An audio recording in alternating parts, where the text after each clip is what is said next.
what do you see as the future? What do the next 5 years or 10 years look like for pulmonary fibrosis and hopefully advances and solutions that are going to, change lives? What do you see? Christian, I know you'll be more granular, so I can do the big picture view first, and then you fill in the gaps. Is that all right? Perfect. You go first. Okay. So, as I, being an asthma specialist in the past, I think a lot about the environment and what people are encountering and what are the things that people are encountering that are causing all sorts of lung conditions, including pulmonary fibrosis. So we need to find the root causes and not do the blame game about it's just somebody's genes, right? Mitigate environment, mitigate toxins.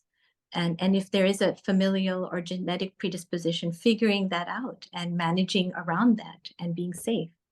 The second thing is better predict outcomes. So if somebody gets the condition and says, okay, what does my life look like for the next 2, 5, 10, 20 years, and how can I make it a meaningful life?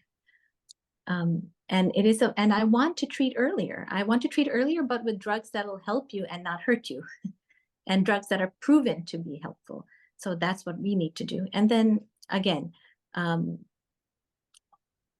perfect, if that's possible, the challenging science around lung transplant, because that's still also a holy grail. But somebody asked about regenerative medicine, and that was one of the things that got me excited. So, I'm hoping in my career span, maybe I'll be at NIH for 10 or 15 years. Maybe we'll see it, but maybe sooner. You never know. The scientific community never disappoints. Christian? I mean, I just will feeling, that we had a big event about 1.5 years ago, the Summit for Pulmonary Fibrosis, when many people, joined it.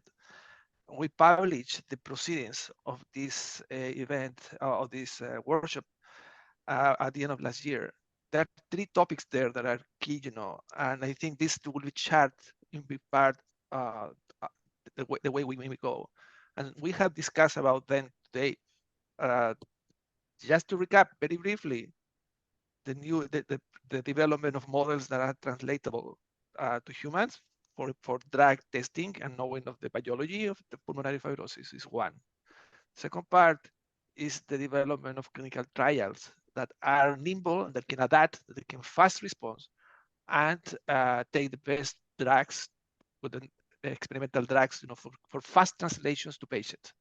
And the third one is just like Sumita said, we would like to know how if someone is going to progress into an aggressive pulmonary fibrosis state, and we would like to know it as soon as possible so we can give them the right drug, or even better, prevent the development of this disease. If we can advance into these 3 points, I would consider this to be a very nice ride. Hopefully for the next 15 years, if I stay there, a good thing that being an NIH is that we can do that if we have that energy.